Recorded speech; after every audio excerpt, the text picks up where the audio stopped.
Les premiers rayons du soleil caressaient les champs de Giverny, illuminant les pétales des fleurs sauvages qui bordaient le chemin menant aux écuries. Clémence, une jeune fille de 16 ans aux cheveux châtains ébouriffés par le vent matinal, marchait d'un pas déterminé vers son refuge quotidien. Les écuries de Marcel représentaient bien plus qu'un simple lieu de travail pour elle, c'était son sanctuaire, son échappatoire d'un monde qui semblait parfois ne pas la comprendre. En poussant la lourde porte en bois, elle fut accueillie par l'odeur familière du foin frais et le hennissement amical des chevaux qui reconnaissaient sa présence. Ses mains calleuses témoignaient des heures passées à nettoyer les boxes, à brosser les chevaux et à transporter des seaux d'eau. Mais pour Clémence, chaque ampoule était une médaille d'honneur, une preuve de son dévouement envers ces nobles créatures. Marcel, le propriétaire des écuries, un homme aux tempes grisonnantes et au regard bienveillant, observait souvent Clémence travailler. Il admirait sa détermination et sa capacité à comprendre les chevaux d'une manière que peu de gens possédaient. « Tu as un don, petite » lui disait-il souvent, « les chevaux te parlent, et tu sais les écouter. » Cependant, la vie à Giverny n'était pas toujours idyllique pour Clémence. Thibaut et sa bande, fils de famille fortunée du village, prenaient un malin plaisir à la tourmenter. Ce matin-là ne faisait pas exception. Alors qu'elle remplissait les mangeoires, leurs rires moqueurs résonnèrent dans la cour. « Regardez qui voilà, la princesse des écuries » lança Thibaut, s'approchant avec son groupe. « Toujours à jouer dans la paille pendant que les vraies demoiselles du village préparent le bal d'été ?» Clémence serra les dents, continuant son travail sans leur accorder un regard. Elle avait appris que leur ignorance était sa meilleure défense. Pourtant, leurs mots la blessaient plus qu'elle ne voulait l'admettre. Au fond des écuries, dans le box le plus éloigné, se trouvait Charon, un magnifique étalon noir aux yeux profonds et méfiants.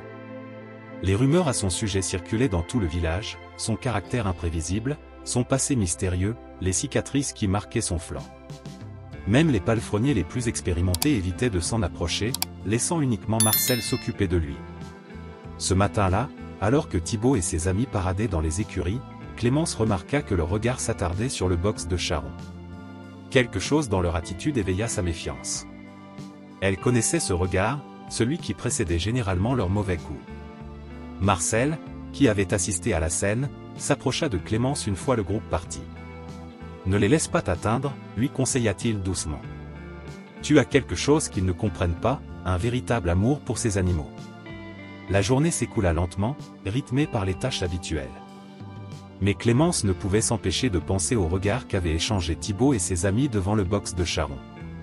Le soleil commençait à décliner, peignant le ciel de teintes orangées, lorsqu'elle entendit des chuchotements et des rires étouffés près des écuries. Son instinct lui disait que quelque chose se préparait, quelque chose qui allait bouleverser sa vie à jamais. Le lendemain, alors que le crépuscule enveloppait Giverny de ses teintes violettes, un cri désespéré retentit près des écuries.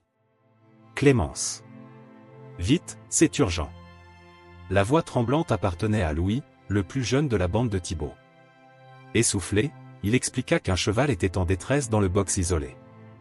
Sans hésiter, Clémence courut vers l'endroit indiqué, son cœur battant la chamade. La pénombre rendait difficile de distinguer les détails, mais elle entendait distinctement des bruits de sabots agités. En s'approchant du box, elle réalisa trop tard qu'elle se dirigeait vers l'enclos de Charon. Le claquement métallique de la porte se refermant derrière elle résonna comme un coup de tonnerre. Des rires moqueurs éclatèrent dans l'obscurité. « Alors, princesse des écuries, montre-nous donc tes talents » lança la voix narquoise de Thibaut.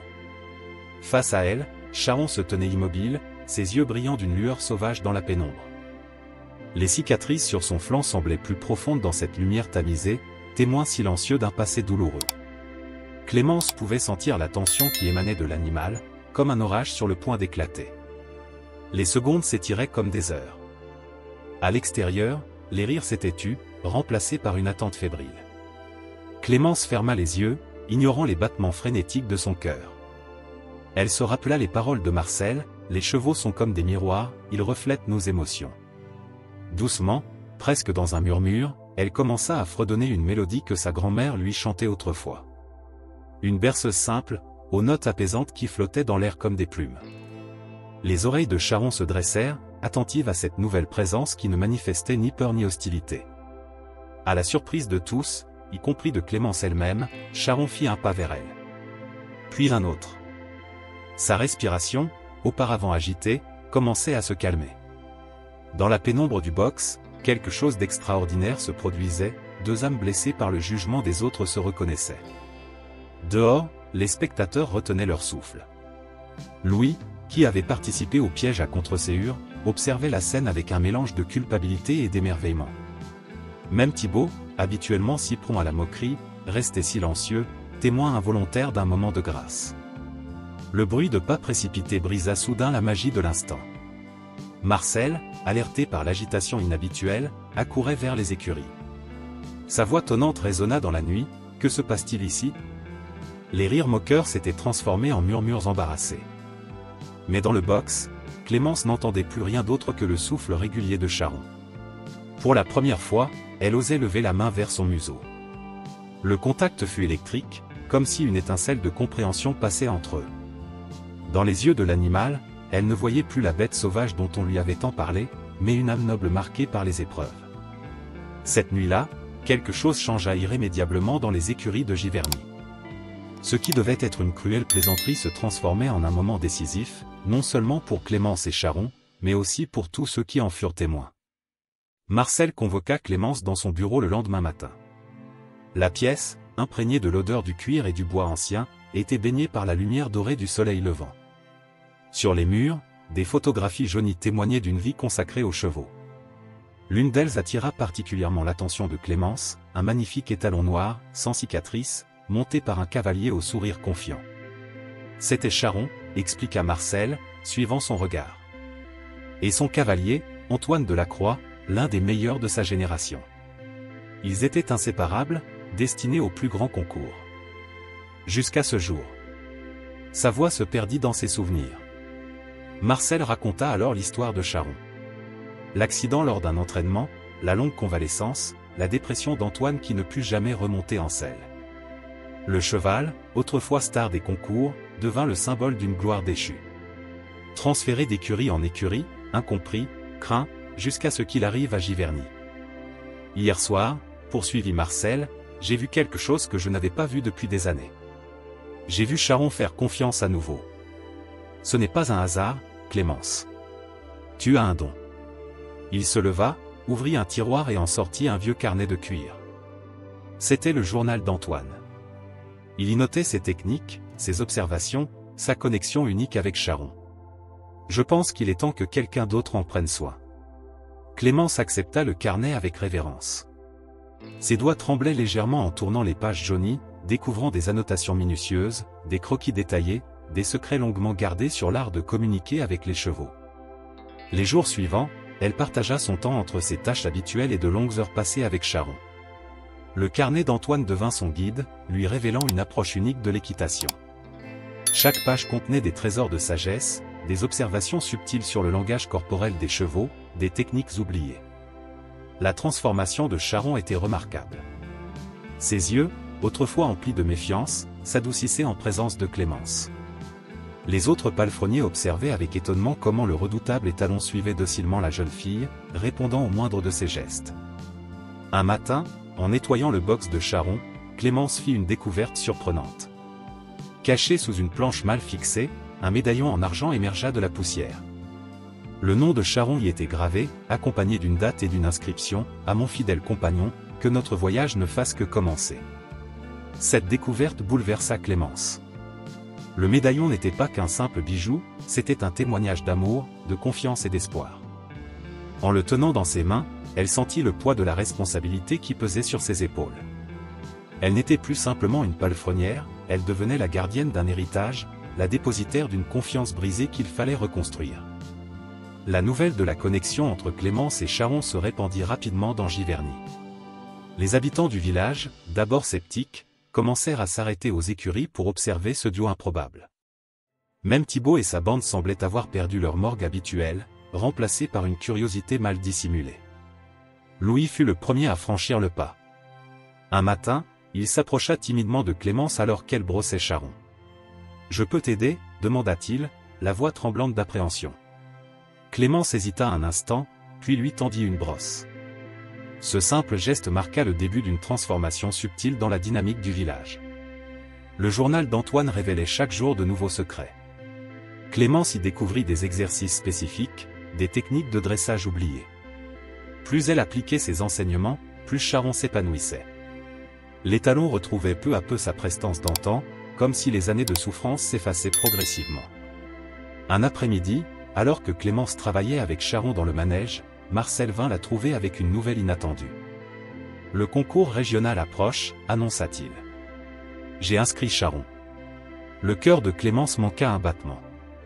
Le concours régional était l'événement équestre le plus prestigieux de la région, attirant les meilleurs cavaliers et les plus beaux chevaux. Mais Marcel, protesta-t-elle, Charon n'a pas participé à une compétition depuis. Sa voix s'étrangla.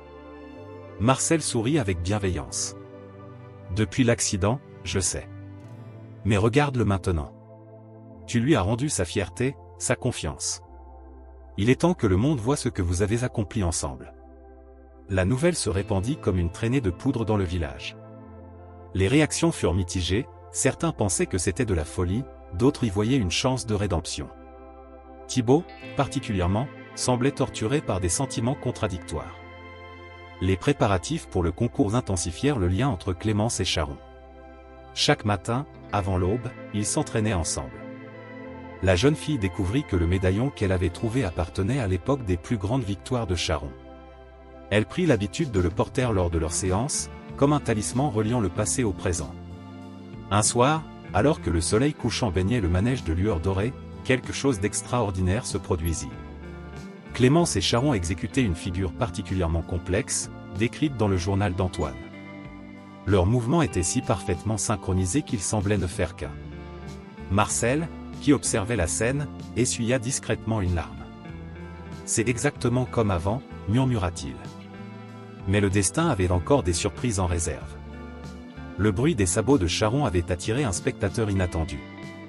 À l'entrée du manège se tenait un homme d'une cinquantaine d'années, appuyé sur une canne. Son regard était rivé sur l'étalon noir, comme hypnotisé par la scène qui se déroulait devant lui. L'homme à la canne était Antoine Delacroix. Le temps avait marqué ses traits, mais son regard conservait cette étincelle particulière des grands cavaliers. Il observait la scène en silence, ses doigts serrés sur sa canne tremblant légèrement. Charon fut le premier à le reconnaître. Ses oreilles se dressèrent, et un hennissement doux s'échappa de ses naseaux. Le temps sembla se suspendre dans le manège. Marcel s'approcha d'Antoine, les deux hommes échangèrent une étreinte silencieuse, chargée d'années de non-dits. « Je n'ai jamais eu le courage de revenir », murmura Antoine, sa voix rauque d'émotion.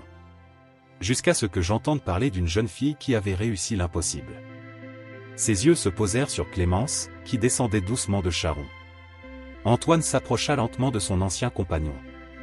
Charon resta immobile, comme s'il comprenait l'importance de ce moment. Lorsque la main d'Antoine toucha son museau, des années de séparation semblèrent se dissoudre en un instant. Le médaillon, remarqua Antoine, apercevant le bijou au cou de Clémence. « Je l'avais perdu le jour de... » Sa voix se brisa. Clémence le détacha et le lui tendit, mais Antoine secoua la tête. Il a trouvé une nouvelle gardienne. Les jours suivants furent intenses. Antoine commença à partager avec Clémence des secrets qui n'étaient pas dans son journal. Des techniques subtiles, des nuances dans le dressage que seule l'expérience pouvait enseigner. Charon répondait avec une sensibilité accrue, comme si la présence de son ancien maître ravivait en lui des souvenirs endormis. La nouvelle de la présence d'Antoine Delacroix à Giverny se répandit rapidement. Des cavaliers commencèrent à affluer aux écuries, espérant apercevoir la légende vivante.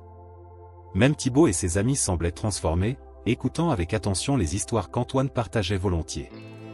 Le concours approchait, et la pression montait. Antoine insista pour coacher personnellement Clémence. « Tu as quelque chose de rare, lui dit-il. Tu ne montes pas simplement Charon, tu danses avec lui. C'est ce que j'ai mis des années à comprendre, et toi, tu l'as trouvé naturellement. » Un soir, alors qu'il terminait l'entraînement, Antoine confia à Clémence la véritable raison de son retour. Il avait entendu qu'un riche investisseur prévoyait d'acheter Charon après le concours pour en faire un étalon reproducteur. L'idée que son ancien compagnon puisse finir ses jours dans un haras industriel le terrifiait. Le jour du concours arriva, baignant Giverny dans une effervescence inhabituelle. Les gradins du centre équestre débordaient de spectateurs, venus de toute la région. Le nom de Charon circulait dans toutes les conversations, mélange de crainte et d'anticipation. Dans les écuries, Clémence ajustait la selle de Charon avec des gestes précis. Antoine l'observait en silence, remarquant dans ses mouvements la même grâce qu'il avait autrefois. Le médaillon brillait au cou de la jeune fille, captant les rayons du soleil matinal. L'investisseur, Monsieur Blanchard, se tenait dans les tribunes VIP, son regard calculateur fixé sur Charon.